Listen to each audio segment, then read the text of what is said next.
اس پڑھنے کے بعد آپ کو کہیں گے جی یہ کردار ہے. ہم شخصیت پرستی نہیں کرتے, ہم کردار کی عزت کرتے ہیں. اگر تو یہ کردار عزت کے قابل ہے تو مان لیں. یقین کریں ہم فیملی بیک گراؤنڈ کی وجہ سے نہ کسی کو چھوڑتے ہیں نہ مانتے. اگر ہم فیملی بیک گراؤنڈ دیکھتے تو محمد بن ابی بکر کو کیوں مانتے؟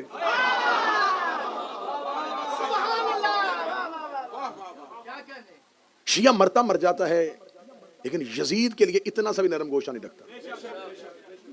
اس کے بیٹے نے صرف آ کے اپنے باپ کے تخت کو ٹھوکر ماری ہے. کریکٹر آیا سامنے, ہم نے کردار قبول کر لیا. کیا مصلحت تھی, کیوں کیا تھا, ہم نے کہا نہیں یہ جملہ قابل قبول ہے. بے شک یزید کا بیٹا ہے. تو ہمارے ہاں نہیں دیکھا جاتا کہ کون کس کا باپ ہے کس کا بیٹا ہے. ہم یہ دیکھتے ہیں کہ اس کی اہل بیت سے اور رسول کے گھر سے محبت کیا ہے. تو اگر ہمارا یہ معیار غلط ہے, آپ یہ سمجھتے ہیں کہ نہیں ہم اندھی تقلید کریں, ہر کسی کو ماننا شروع کر دیں, تو یہ ہم سے. اب ہم آپ کو بتاتے ہیں کہ اصحاب پیغمبر میں سے دیکھیں یہ جو اتنا بڑا واقعہ رونما ہو گیا ہے, 10 دن سے ہم رو رہے ہیں, 10 دن سے ہم سڑکوں پہ ہیں. پوری دنیا کا ہر شیعہ ان 10 دنوں میں سیاہ لباس پہن کے احتجاج کر رہا ہے. یہ احتجاج کس چیز کا ہے؟ امام حسین کی شہادت کا, کہ 61 ہجری کو 10 محرم کو عراق کے صحرا میں نبی کے خاندان کا ایک قتل ہوا ہے.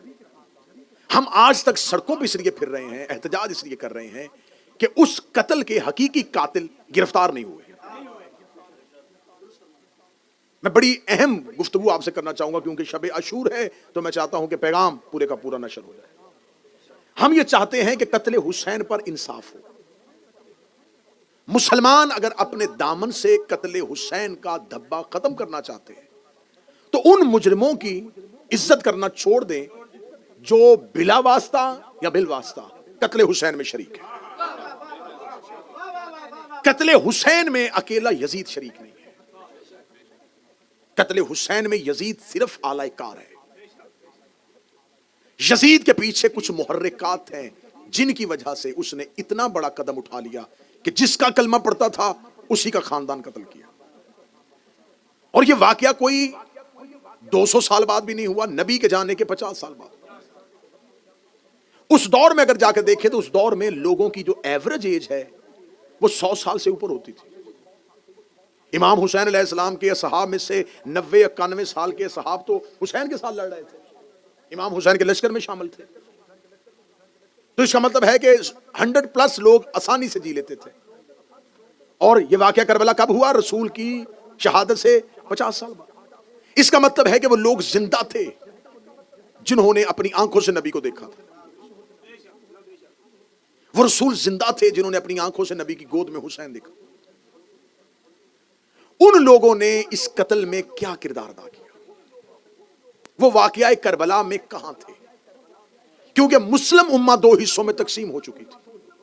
ایک وہ تھے جو یزید کی حکومت اور یزید کی مملکت کو اسلامی حکومت سمجھ رہے تھے, اور یہ لوگ کون سے تھے؟ نبی کے دور کے لوگ تھے. میرا اہل سنت بھائی بہت آسانی سے بات تک پہنچ سکتے ہیں. اگر یہ قتل حسین میں شریک نہیں تھے تو انہیں انصار حسین میں ہونا چاہیے تھا. اب میں یہ بھی نہیں کہوں گا کہ سب غلط ہو گئے تھے. 3 حصوں میں تقسیم ہو چکی تھی امت. ایک وہ تھے جو کھل کے یزید کا ساتھ دے رہے تھے, ایک وہ تھے جو کھل کے حسین کا ساتھ دے رہے تھے. درمیان میں ایک ایسا گروہ تھا, ایک ایسی کثیر تعداد تھی جو وقتی طور پہ فیصلہ نہیں کر پائی کہ اب ہمیں کیا کرنا چاہیے. ان میں سے بہت سو نے بعد میں کسی نہ کسی طریقے سے نصرت امام کرنے کے لیے ہر ممکن کوشش کی. جنہوں نے بعد میں کوشش کی وہ نام بھی تاریخوں میں لکھے ہوئے. اب یہاں پر آ کے کہا جاتا ہے کہ صرف یزید جو تھا وہ قتل امام حسین علیہ السلام میں شریک تھا. نہیں, ہم شیعوں کے لیے کوئی معمولی قتل نہیں ہے, ہمارے امام کا قتل ہے. ہم اس کی مکمل انویسٹیگیشن چاہتے ہیں. ہم یہ چاہتے ہیں ہمیں بتایا جائے کہ یزید کیا اپنی مرضی سے تخت خلافت میں بیٹھ گیا تھا؟ آخر اسے بیعت ہوئی تو وہ خلیفہ بنا, تو وہ بیعت کیوں ہوئی, کنہوں نے کی, کس نے کروائی, وہ سارے محرکات کیا تھے؟ نہیں جی, وہ یزید کو اس کا باپ جو ہے اس نے نامزد کر دیا تھا. تو اس کا مطلب ہے کہ قتل حسین میں انویسٹیگیشن اگر آگے بڑھے گی تو صرف یزید شریک نہیں, وہ بھی شریک ہے. جس نے یزید کی حکومت کا رستہ ہموار کیا. اب اگر یزید قتل حسین میں اکیلا شریک نہیں ہے، اس کی حکومت سازی کرنے کے لیے، اس کو حاکم بنانے کے لیے جو بھی شریک تھا، وہ چاہے اس کا باپ تھا، وہ اس قتل کے اندر آ گیا. اب یہاں پر آ کے پھر تحقیق نہیں رکے گی، تحقیق پھر اس کے آگے جائے گی. آخر یزید کے باپ معاویہ بن ابو سفیان کو شام کی حکومت کس نے دی تھی؟ اگر آپ سراغ لگانا چاہیں تو پھر سراغ تو لگ سکتا ہے. اگر آپ نے ویسے ہی تعصب کی پٹی آنکھوں میں باندھ لی ہے اور قاتلان حسین کو ہی اپنے ہیرو سمجھنا ہے تو آپ کی مرضی ہے، ورنہ ہم شیعہ کٹ رہے ہیں، مر رہے ہیں، لیکن آپ کو حق پہنچا رہے ہیں کہ خدا را اپنے دماغ، اپنے ذہن، اپنی عقلوں کو روشن کرو. یزید کی حکومت بنانے میں اس کے باپ کا ہاتھ تھا. معاویہ بن ابو سفیان کو شام کی حکومت دینے میں کس کا ہاتھ تھا؟ کس نے اسے خلیفہ بنایا تھا؟ کہتے تیسری خلافت کے دور میں باقاعدہ طور پر اسے نامزد کر دیا گیا تھا. 18 ہجری سے لے کے 60 ہجری تک 42 سال مسلسل ابو سفیان کا بیٹا شام کے مسلمانوں کا حاکم بنا رہا.